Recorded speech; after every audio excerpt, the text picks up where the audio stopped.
Shalom bien-aimés dans le Seigneur, nous vous saluons dans le nom précieux et glorieux de notre Seigneur Jésus. Nous sommes bel et bien à notre rendez-vous de tous les lundis, louons l'Éternel, votre émission, une émission qui vous est présentée par votre serviteur, le pasteur Philippe Mukenge. Et nous sommes dans la joie de pouvoir réellement partager ce moment, car nous croyons que c'est par la grâce de Dieu que le Seigneur nous accorde force et énergie. Le Seigneur nous accorde la santé, le Seigneur nous accorde réellement l'amour et l'attachement à son œuvre. Que Dieu vous soit très très favorable, que l'Éternel des armées, le Dieu créateur du ciel et de la terre, de l'univers visible et invisible, qu'il puisse vous accorder réellement tout ce que vous désirez, car la Bible dit, ceux qui font de l'Éternel leur délice, l'Éternel accomplit leur désir. Et nous croyons que Dieu est favorable réellement à tout un chacun de nous.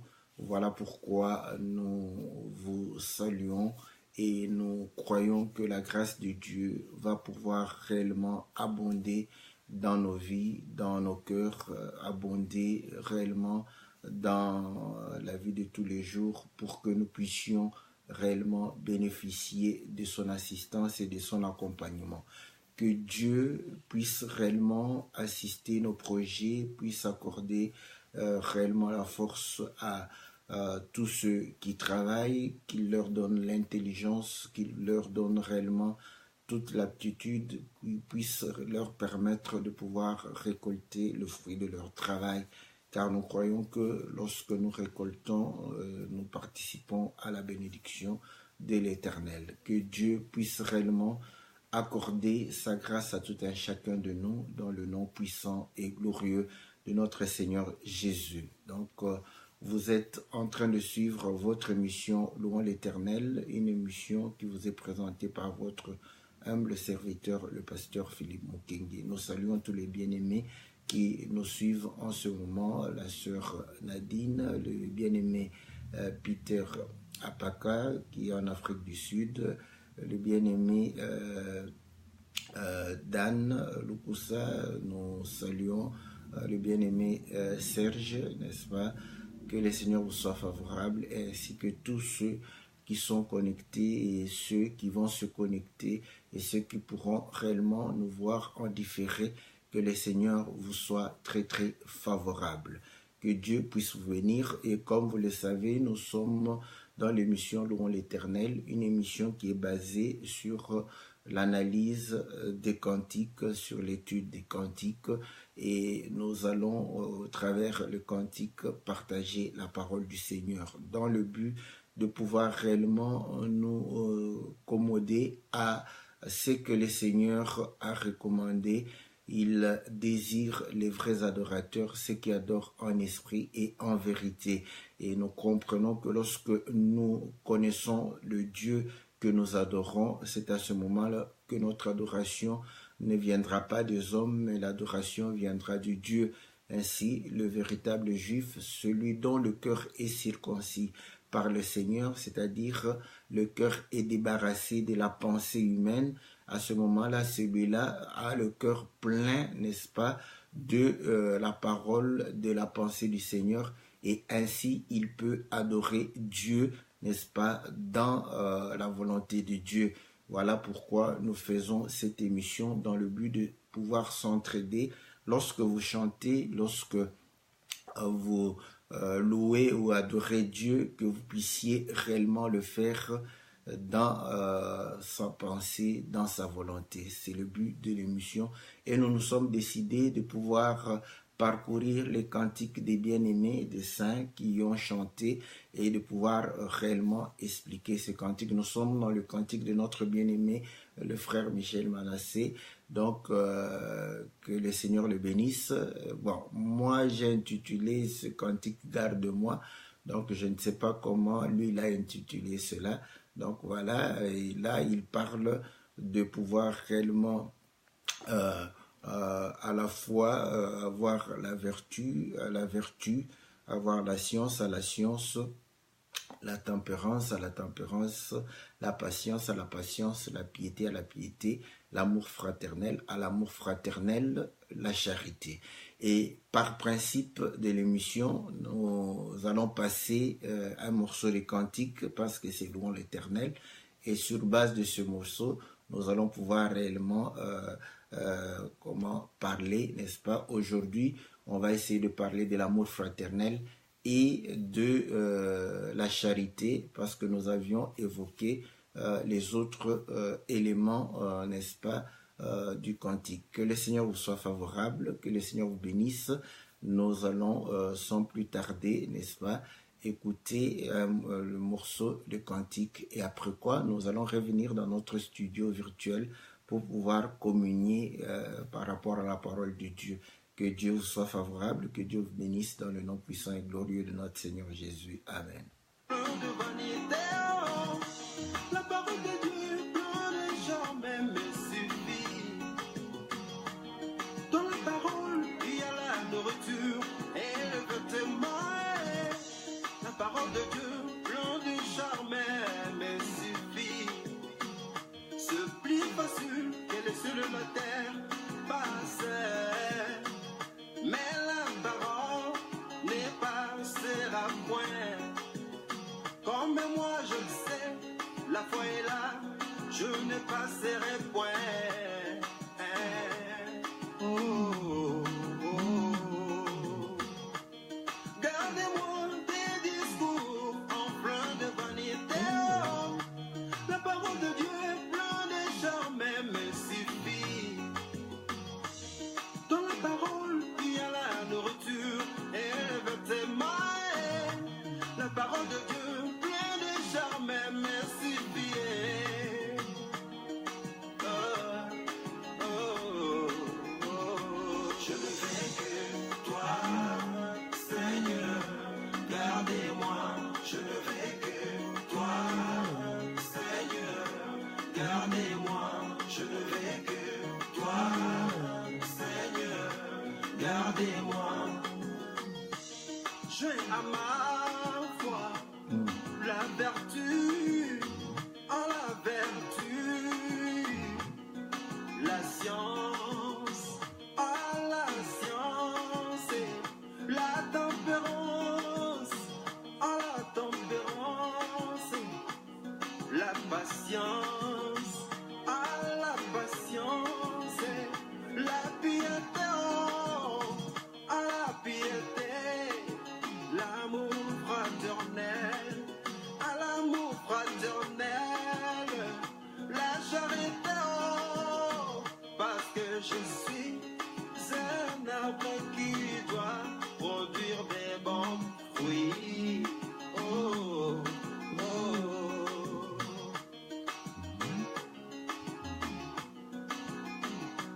tada, tada, ha, ha.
À ma foi, la vertu, en la vertu, la science, en la science, la tempérance, en la tempérance, la patience, en la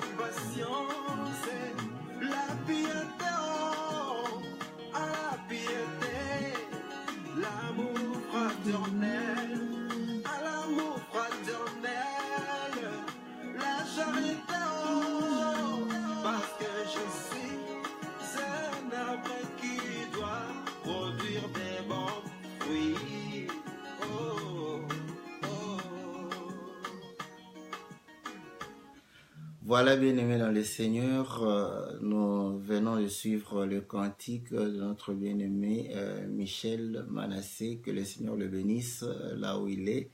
En tout cas, au travers le cantique, nous sommes réellement bénis. Que le Seigneur soit favorable. Nous saluons l'homme de Dieu, Céphas, qui se retrouve en Finlande. Nous saluons notre bien-aimé Jean Didier. Nous saluons aussi, n'est-ce pas, le bien-aimé Jean-Marie, que le Seigneur vous soit très très favorable. Nous sommes dans la joie de pouvoir réellement communiquer et communier ensemble. Nous n'oublions pas le bien-aimé Gabin, que le Seigneur puisse réellement lui être favorable, ainsi que toute sa famille et sa charmante épouse. Que le Seigneur puisse réellement vous accorder tout ce dont vous avez besoin. Et nous saluons le bien-aimé Godé Lambert Moulumba qui est à Durban. Que le Seigneur te soit favorable, que Dieu te bénisse. Voilà, bien-aimé dans le Seigneur, nous avons écouté le cantique, donc à ma foi, j'ai la vertu, à la vertu, j'ai la science, à la science, j'ai la tempérance, à la tempérance, j'ai réellement la patience, à la patience, j'ai la piété, à la piété, l'amour fraternel, à l'amour fraternel, la charité. Nous avons dit que personne ne peut être agréable à Dieu sans la foi.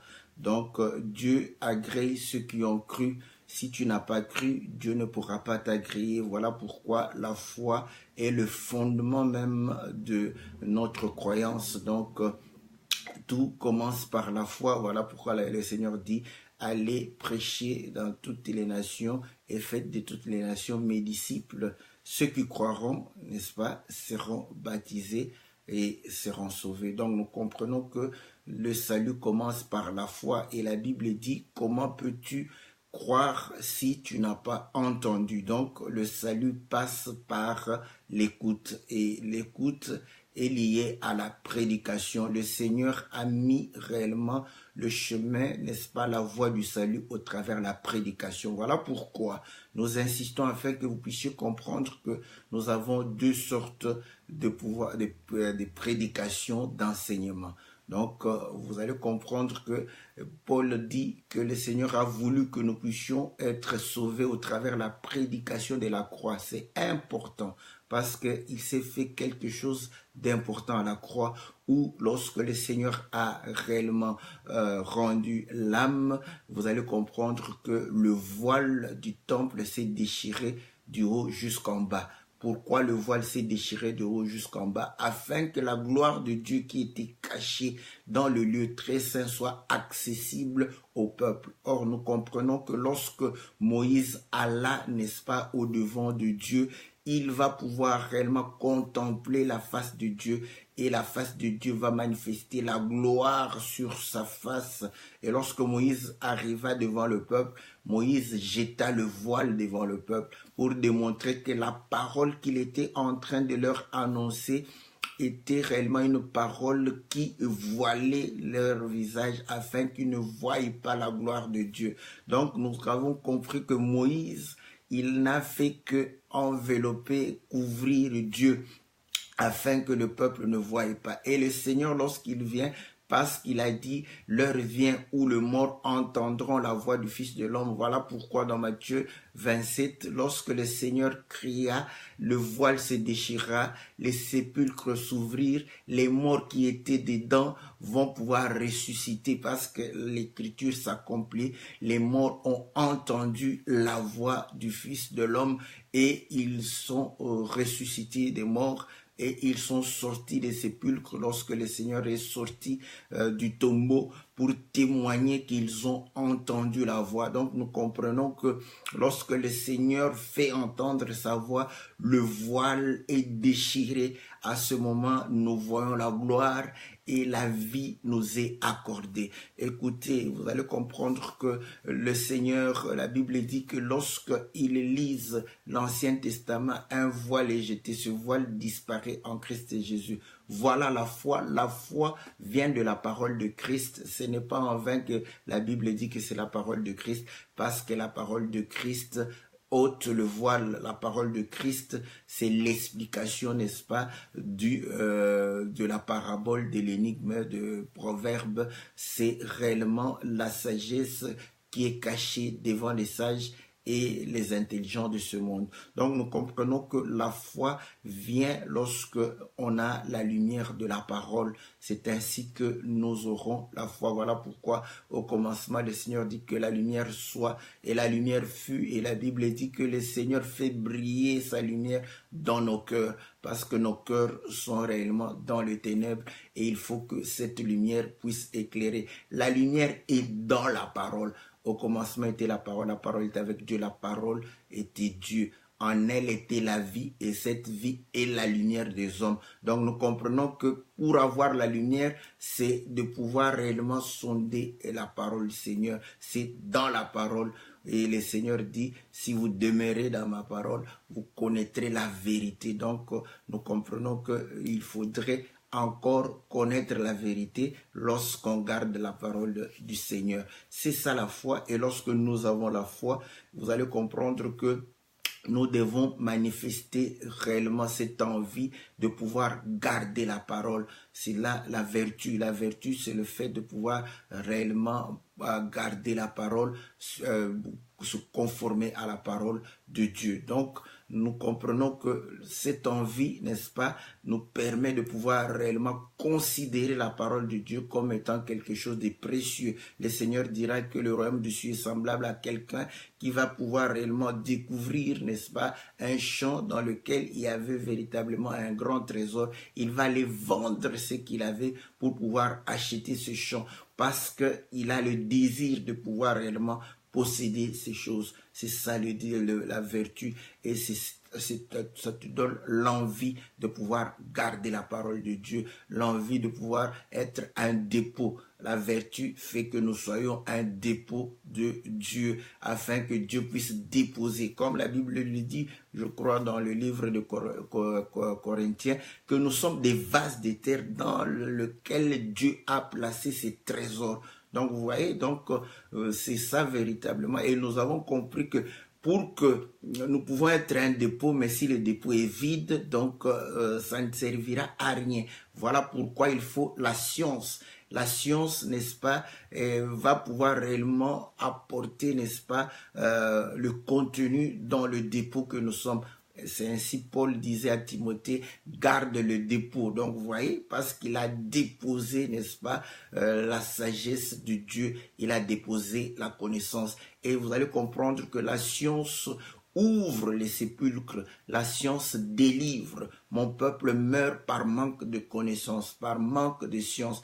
Et naturellement aussi, vous allez comprendre que quand vous êtes malade et que vous ne savez pas de quoi vous souffrez, vous allez donc carrément, vous allez mourir parce que vous ne savez pas quel remède apporter à la maladie. Mais lorsqu'on découvre la maladie, on a l'espérance, même si on n'a pas le remède, on a l'espérance de pouvoir trouver le remède parce qu'on connaît la maladie. Donc la connaissance permet de pouvoir lutter contre la maladie. La connaissance permet une longue vie. Vous allez comprendre que depuis que l'homme a découvert le microbe, il vit longtemps. Mais si la connaissance des humains, des hommes que Dieu a déclaré comme étant la folie, permet à l'homme de pouvoir vivre sainement, de pouvoir vivre mieux, de pouvoir vivre longtemps. À combien plus forte raison la sagesse de Dieu pourra réellement te permettre d'être réellement loin des cieux. Car écoutez, lorsque le Seigneur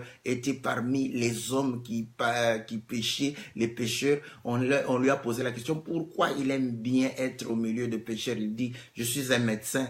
Et le rôle d'un médecin, c'est de pouvoir être auprès des malades. Donc vous allez comprendre que la maladie pour le Seigneur, c'était le péché. Donc les pécheurs étaient des malades. Et lui, en tant que médecin, il vient apporter, n'est-ce pas, la guérison. Et pour pouvoir comprendre que la sagesse et l'intelligence de Dieu, la science de Dieu, apportent la guérison afin que nous soyons loin du péché, afin que nous puissions résister à l'ennemi. Écoutez, lorsque l'ennemi vint dans le jardin d'Éden, comme Ève n'avait pas la science, vous allez comprendre que c'est comme ça qu'elle a cédé. Mais lorsque l'ennemi va pouvoir se pointer devant le Seigneur, il amène, n'est-ce pas, la loi, parce que le péché saisit l'occasion par la loi pour pouvoir apporter la séduction. Le Seigneur lui a rétorqué au travers la connaissance. Il est aussi écrit parce qu'il avait la science, et grâce à cette science, vous allez comprendre que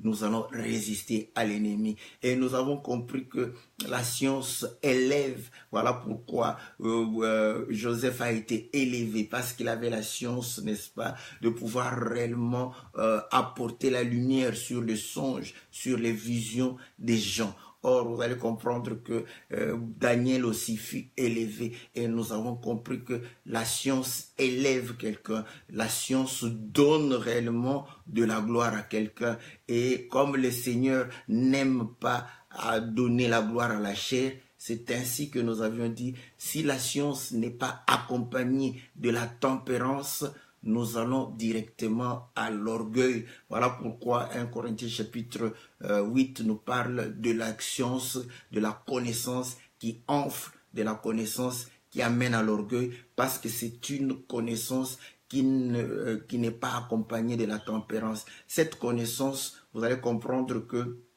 elle est une connaissance qui va vouloir nous comparer aux autres. Écoutez, la chair, lorsqu'elle se compare à la chair, c'est là où elle tire sa gloire. Mais voilà pourquoi le Seigneur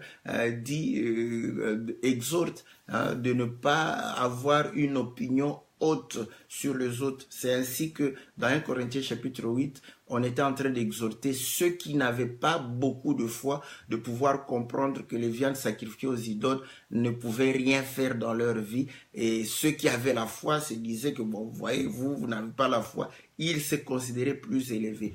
Et ainsi, lorsque nous avons la tempérance, nous avons l'équilibre, nous avons la modération, nous avons la simplicité, nous avons l'humilité. Et ainsi, vous allez comprendre que le Seigneur avait une grande sagesse. Il était puissant, mais il était humble, il était simple. Voilà pourquoi parfois il passait sans que les gens puissent le suivre. Écoutez, lorsque le Seigneur passait parfois, les gens ne le suivaient. C'est lorsqu'il enseignait, c'est là où il attirait les foules. Mais lorsqu'il marchait, vous allez comprendre qu'un jour, il va dire qu'il n'allait pas monter au temple pour aller fêter avec ses frères, n'est-ce pas? Mais il va monter discrètement. Donc il est passé, les gens ne le voyaient pas. Ce n'était pas une star d'Hollywood. Vous allez comprendre, malgré sa connaissance, malgré sa puissance, malgré sa sainteté, sa pureté, sa perfection, il était humble. Voilà pourquoi vous allez comprendre que la manière dont le Seigneur a vécu avec les disciples, il y avait une simplicité. Il mangeait avec eux. Aujourd'hui, comprenez que lorsque nous, parce que nous possédons la science, généralement, les pasteurs n'aiment plus manger avec les fidèles ensemble. Ça, ce sont des signes qui démontrent que il y a manque de simplicité. Oui, les frères veulent nous honorer. Oui, ils veulent nous honorer, mais quelque part, les disciples du Seigneur honoraient le Seigneur. N'avons-nous pas lu que lorsqu'il eut faim, ce sont eux qui sont allés chercher à manger pour lui apporter à manger. Mais il n'allait pas manger dans son coin, il allait manger avec eux. Donc, vous allez comprendre que il l'honorait dans ce sens-là, mais le Seigneur, parce qu'il est Emmanuel, Dieu parmi les hommes, il est l'homme du milieu, donc il doit être au milieu de ses disciples, il doit manger avec ses disciples, il doit être parmi ses disciples. Le Seigneur ne se distinguait pas de ses disciples pour pouvoir, et pourtant il était leur maître. Donc vous allez comprendre que c'était l'enseignant par excellence, mais un enseignant qui s'est réellement manifesté dans la simplicité. C'est ça que nous sommes en train de pouvoir dire. Pourquoi? Pour que l'orgueil ne puisse pas nous amener dans le péché. Le diable a péché simplement par manque d'humilité, par manque de tempérance, par manque, n'est-ce pas, de sobriété. Voilà pourquoi la gloire qui lui a été donnée l'a amené, n'est-ce pas, à la chute. Donc, vous allez comprendre que à la tempérance, nous ajoutons la patience. La patience, c'est de pouvoir réellement maîtriser la chair, supporter l'épreuve, n'est-ce pas? Ce n'est pas le fait de pouvoir attendre pendant un certain temps, mais c'est de pouvoir supporter l'épreuve. Et nous avons compris qu'aujourd'hui, nous sommes maltraités de toutes parts, quoique nous pouvons avoir tout ce dont nous avons besoin, mais notre âme est tourmentée comme ce fut le cas pour Lot, qui ne manquait de rien, qui avait tout, qui avait des biens, qui avait des richesses, qui avait une femme, qui avait des enfants. Donc, il ne manquait de rien. L'autre ne manquait de rien, mais l'autre était tourmenté. Qu'est-ce qui le tourmentait? C'était la vie des gens de Sodome et Gomorrhe. Voilà pourquoi nous sommes aussi tourmentés. Écoutez, vous allez sortir de votre maison, calmement, vous avez prié le Seigneur, tout ça. Quand vous allez, le diable va vous tourmenter parce qu'il va pouvoir réellement permettre à ce qu'on vous insulte, on vous minimise, qu'on puisse réellement vous présenter, n'est-ce pas, la nudité devant. Donc voilà, voilà pourquoi nous souffrons, et c'est la souffrance de Christ, parce que nous tenons, n'est-ce pas, la chair, n'est-ce pas, en bride, afin que la chair ne puisse pas pouvoir réellement satisfaire ses besoins. Donc voilà, nous avions dit assez à la patience. Et lorsque vous êtes un homme de souffrance, un homme habitué à la souffrance, vous allez comprendre que vous allez manifester, n'est-ce pas, une nature qui puisse réellement permettre à glorifier le Seigneur. La piété, c'est un comportement qui soit conforme à la parole de Dieu. La piété, c'est véritablement le fait de pouvoir vivre, n'est-ce pas, selon la loi de Dieu, selon la loi du Seigneur. Donc voilà, et c'est là où nous avions dit que toutes ces choses, vous allez comprendre, concernent l'individu qui a cru, ne concernent pas son voisin, ne concernent pas, n'est-ce pas, les membres de sa famille, ni sa femme, ni ses enfants, mais lui-même, c'est sa foi. Et à sa foi, il doit ajouter toutes ces choses. Et nous avons compris qu'une fois qu'il a toutes ces choses, il peut maintenant pouvoir réellement aimer son prochain. Voilà pourquoi la Bible dit qu'à la piété, ajouter l'amour fraternel. L'amour fraternel, c'est pouvoir aimer son prochain. Écoutez, lorsque les Sadducéens, les pharisiens sont venus pour poser au Seigneur la question, y a-t-il un plus grand commandement? Le Seigneur dira, oui, il y a un plus grand commandement. Tu aimeras ton Dieu de tout ton cœur et de ton âme. Et il y a un deuxième commandement, tu aimeras ton prochain comme toi-même. Est-ce que vous comprenez? Donc l'amour du prochain, n'est-ce pas, démontre qu'on sait aimer. Mais s'aimer, c'est quoi? C'est avoir la foi en Dieu, n'est-ce pas? Parce que si tu n'as pas la foi en Dieu, tu t'exposes à la mort. Quelqu'un qui ne s'aime pas, c'est quelqu'un qui ne prend pas soin de lui-même. C'est quelqu'un qui s'expose, n'est-ce pas, au danger. Quelqu'un qui s'expose à la mort.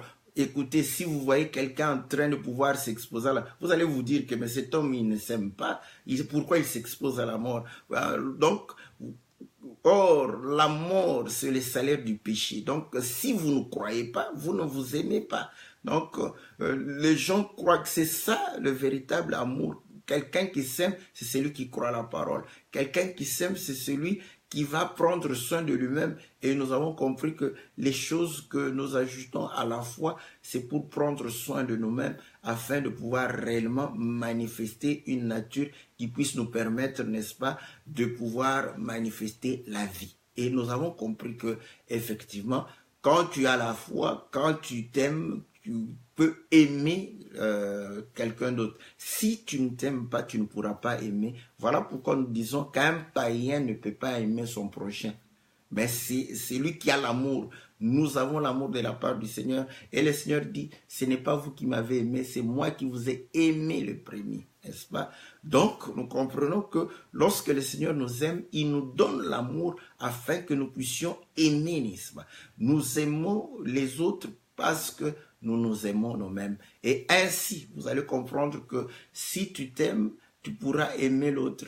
Et en aimant l'autre, et la Bible renvoie, n'est-ce pas, que tu puisses voir l'autre comme toi-même, que tu puisses voir le prochain comme dans un miroir. Voilà, que le Seigneur soit loué. Pourquoi? Parce que vous allez comprendre que le véritable prochain, je commence d'abord par le fait de comprendre que le véritable prochain, celui qui est plus proche de nous, c'est le Seigneur Jésus. Parce qu'il est tellement proche de moi que il vit dans mon cœur, il vit en moi, voilà. Donc, il est plus proche de moi que ma femme, il est plus proche de moi, de moi que mes enfants, que mes parents. Donc, c'est lui le véritable prochain. Voilà pourquoi la Bible dit que lorsque nous sommes devant sa face, c'est comme devant le miroir. Mais maintenant, donc, c'est-à-dire que lorsque nous regardons, nous voyons le Seigneur. Mais en voyant le Seigneur, nous voyons nous-mêmes. Gloire au Seigneur. Et ainsi, le Seigneur dit que voilà, c'est lui qui est créé à mon image, qu'il en soit ainsi. Donc, si tu aimes, n'est-ce pas, ton prochain, comme toi-même veut dire que ton prochain, ton ami, ta femme, tes enfants, doivent réellement être comme dans un miroir. Dans un miroir, tu ne vas écouter. Quand tu prends le miroir naturel et tu regardes, tu vois ta femme que tu aimes. Ce jour-là, tu diras que ta femme est une sorcière. Parce que tu vas te dire que non, ce n'est pas possible. Dans le miroir, je devrais me voir moi-même. Tu vas oublier tout l'enseignement qu'on t'a enseigné le jour où tu t'es marié, que les deux deviendront une seule chair. Voici mon os, os de mes os, chair de ma chair. Quand tu dis os de mes os, chair de ma chair, c'est-à-dire que c'est toi-même. Oui, mais vois ta femme devant le miroir. Tu te regardes au miroir, tu vois la femme, le visage de ta femme. Tu vas dire non, non, non, non, non. Ça, c'est une sorcière. Donc, vous allez comprendre que nous comprenons que lorsqu'on est devant le miroir, on se voit soi-même. C'est-à-dire que pour aimer quelqu'un d'autre comme soi-même, il faut le voir comme toi-même. Voilà. Mais comment le voir comme toi-même? Le Seigneur va nous aider. Il va dire ceci, parce que ce sont des principes parfois qui ne sont pas très difficiles à pouvoir appliquer, mais c'est question de pouvoir aimer la parole du Seigneur et vous allez comprendre que ces choses seront beaucoup plus faciles. Dans le livre de Matthieu, chapitre 7, le Seigneur dit ceci au verset 12. Tout ce que vous voulez que les hommes fassent pour vous, faites-le de même pour eux, car c'est la loi et les prophètes. Simple comme bonjour. Voilà. Si tu veux réellement que les gens te disent bonjour, parce que vous voyez, c'est l'amour que tu portes à toi-même. Tu aimes que les gens te disent bonjour.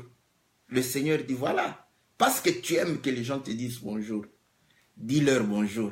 C'est ainsi que tu les aimeras comme toi-même.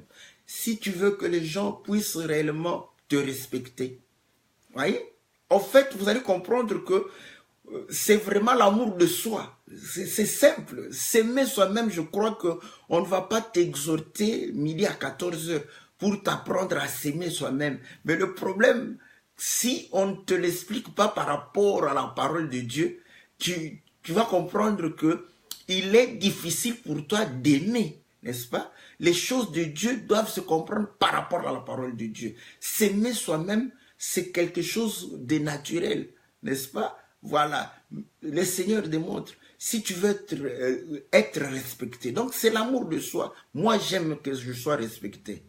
C'est simple comme bonjour. Tu aimeras ton prochain comme toi-même. Respecte les autres. Ils vont te respecter automatiquement. Frère, croyez à cette parole, vous vivrez cela. Moi, je dis, je crois à cette parole et je vis. Vous voulez que les gens puissent réellement vous écouter? Écoutez-le. Vous allez comprendre que en les écoutant, ils vous écouteront. Voilà. Donc, qu'est-ce que vous voulez? Tout ce que vous voulez pour vous. Parce que je parle que ton amour, l'amour que tu as pour toi-même, tout ce que tu veux pour toi-même, fais-le à autrui. Tu verras que, parce que c'est dans un miroir, cela va revenir sur toi. Vous comprenez? Maintenant, vous allez comprendre que si tu veux que les gens puissent t'insulter, insulte, tu verras qu'ils vont t'insulter directement, simple comme bonjour. Si tu veux qu'on te vole, va voler, on va aussi te voler. Si tu veux véritablement qu'on prenne ta femme, va prendre la femme d'autrui, on prendra la tienne. Donc vous allez comprendre que Le Seigneur donne un principe pratique afin que nous puissions vivre l'amour fraternel. Tout ce que, frère, tout ce que tu veux pour toi, si tu veux qu'on te comprenne, comprends les autres. Si tu veux qu'on te supporte, supporte les autres. Si tu veux réellement qu'on t'aide, aide les autres. Clair et net. Les païens, voilà pourquoi vous allez comprendre que même les païens connaissent ces principes. Quand il t'invite à sa fête, quand tu lui invites, il vient aussi, il dit parce que je l'avais invité, il était venu, moi aussi je dois aller là-bas. Donc, même un païen s'y connaît ce principe. Voilà pourquoi je dis que en ayant ces choses, vous allez vivre la parole de Dieu de manière paisible, sans difficulté, sans gravité. Donc, vous allez comprendre que facile comme on dit à maman bonjour, à papa bonjour. Est-ce que vous comprenez? L'amour de soi, c'est quelque chose de naturel. Et vous allez comprendre que aime l'autre comme tu t'aimes. Pour aimer l'autre comme tu t'aimes, tu dois le voir comme toi-même. Voilà. Si tu le vois différent, je te dis, automatiquement, tu auras des difficultés de pouvoir réellement aimer. Écoutez, le Seigneur est le premier. Lorsqu'on a commencé à persécuter l'Église, le Seigneur n'a pas vu qu'on persécutait les autres. Il a dit à Saül, Saul, pourquoi me persécutes-tu? Parce qu'il voyait ces gens comme lui-même. Rappelez-vous quand le Seigneur dira que à la fin du temps, je vais mettre les boucs à côté, à gauche, et je leur dirai, quand j'avais faim, vous ne m'avez pas donné à manger. Quand j'avais soif, vous ne m'avez pas donné à boire. Et ils vont poser la question, mais quand est-ce que tu avais soif et faim et nous n'avons pas fait ce... Il dit, quand vous avez fait à un de ces petits. Donc vous voyez, le Seigneur ne nous voit pas comme d'autres personnes. Le Seigneur nous voit comme lui-même.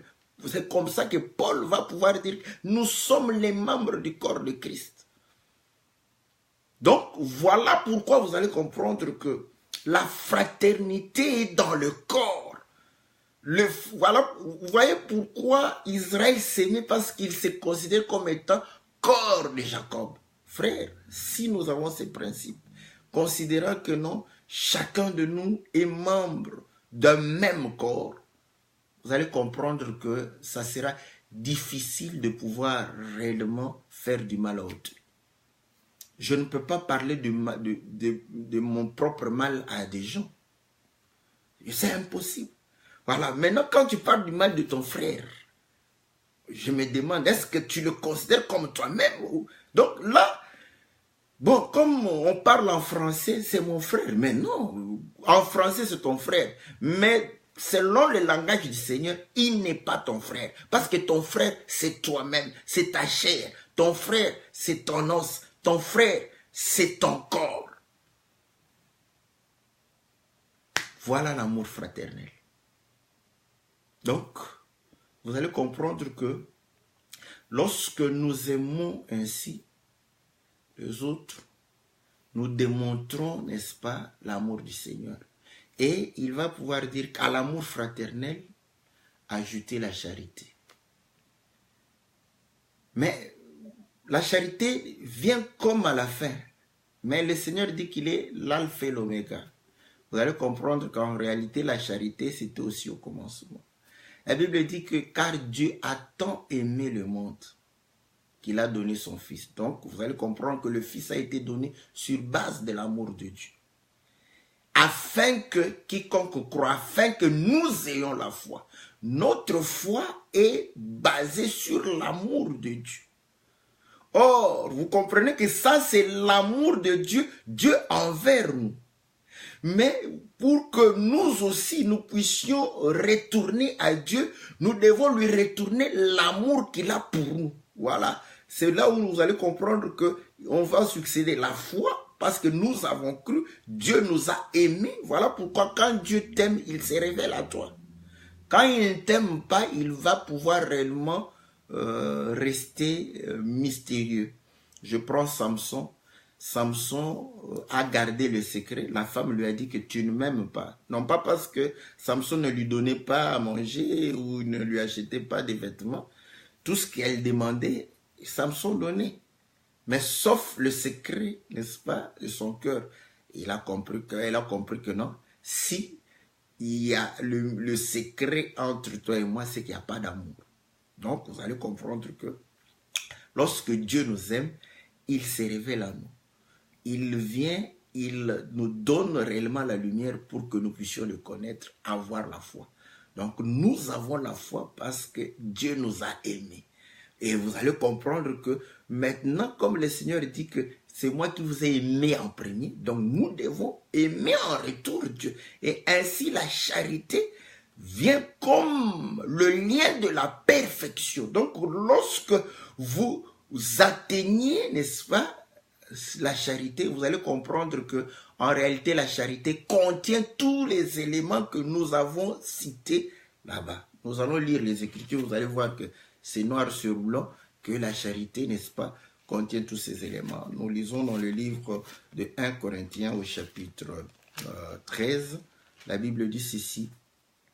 Quand je parlerai de langue des hommes au verset 1 et des anges, si je n'ai pas la charité, je suis un airain qui résonne, une cymbale qui retentit. Vous voyez? Donc, il démontre que lorsque nous avons la sagesse, nous avons l'intelligence, nous parlons en langue, nous parlons, mais nous n'avons pas la charité. La charité, c'est l'amour de Dieu. Vous voyez? L'amour de Dieu. Si tu n'as pas l'amour de Dieu, tu fais du bruit pour rien. Parce que nous prêchons par amour, afin que l'amour de Dieu soit communiqué aux autres. On ne prêche pas la parole pour être star, pour être connu. Bon, malheureusement, vous allez comprendre que quand vous vous laissez emporter par la chair, vous allez avoir tendance à croire que vous prêchez pour être connu. Non, on prêche afin que la vie de Dieu soit communiquée aux autres. On prêche, voilà pourquoi, quand Paul dit que malheur à moi si je n'annonce. Donc, voilà, on annonce parce qu'il y a des vies.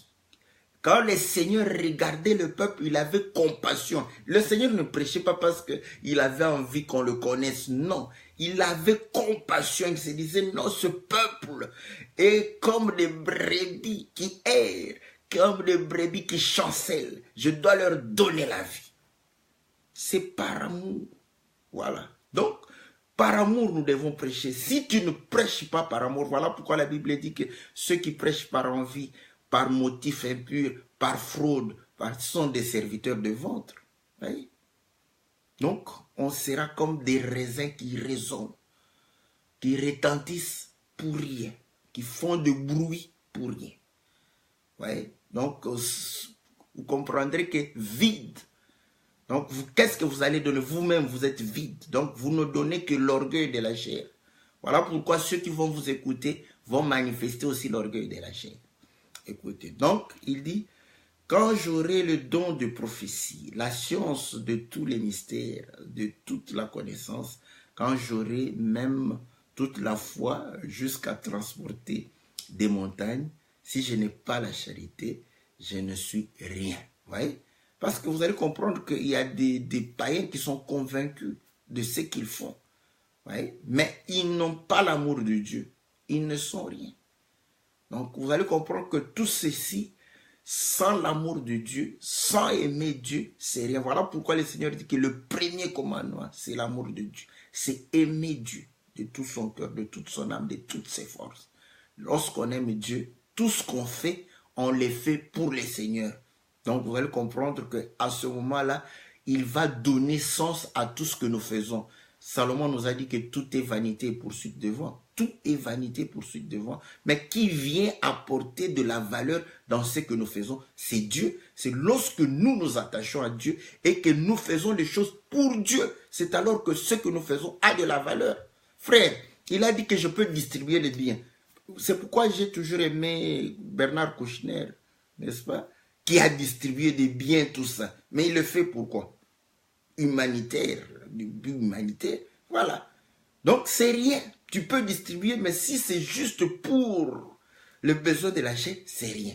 Mais je prends la même nourriture, je le distribue parce que j'ai l'amour de Dieu.